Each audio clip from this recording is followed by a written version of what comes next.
रोहित ने देखा कि आज आर्यन की बातों में, उसकी चाल में एक अलग ही कॉन्फिडेंस था। उसने हमेशा चाहा था आर्यन भी बाकी बच्चों की तरह स्ट्रॉन्ग और कॉन्फिडेंट हो, मगर इस तरह का ओवरनाइट बदलाव उससे हजम नहीं हो रहा था। मुझे वॉशरूम जाना है। वेट, आप अंदर नहीं आ सकते।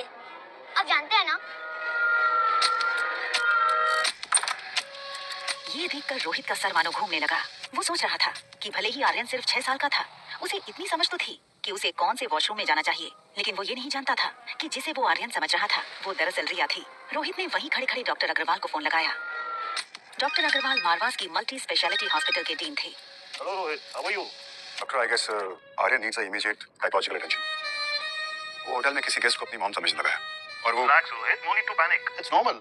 यूजुअली इस उम्र में बिना माँ के बच्चे ऐसा करते हैं। इनफैक्ट कई बच्चे तो अपनी मरी हुई माँ से बातें भी करते हैं। It's just a passing phase. फिर भी अगर सिम्टम्स लॉन्ग लास्टिंग रहे तो let me know and I will appoint the best child psychologist for you. Okay okay doctor, thank you. ठीक उसी वक्त अनिका आर्यन को लेकर मेन एंट्रेंस से आई। आर्यन ने पीछे से पापा को पहचाना। उसे पता था कि अगर पापा ने आर्यन को उसे किसी अजनबी के साथ बाहर से आते देख लिया तो उसकी खैर नहीं।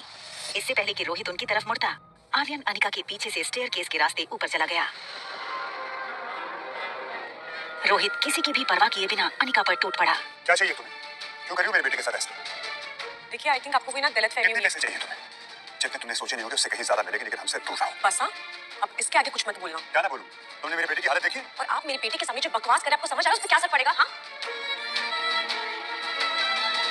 रिया,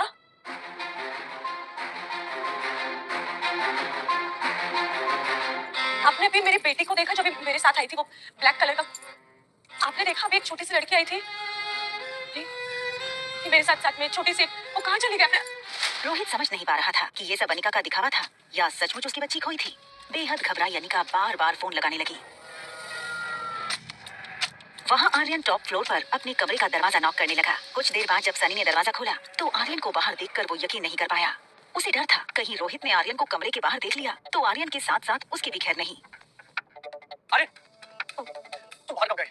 मुस्कुराना बंद करो, बताओ मुझे तुम बाहर कब गए? अगर भैया ने तुम्हें देख लिया होगा ना, तुम्हारे साथ जो होगा सो होगा। मैं अपने फोन से हाथों बैठूंगा और अगर मेरा फोन मुझसे छिन गया ना तो तुम्हें मैं नहीं छोड़ूंगा। डैड ने मुझे नहीं देखा। मैं सीढ़ियों से फर्स्ट फ्लोर पे आ गया, फिर लिफ्ट से सीधा यहाँ। और तुम गए कहाँ थे? पिज्जा खाने।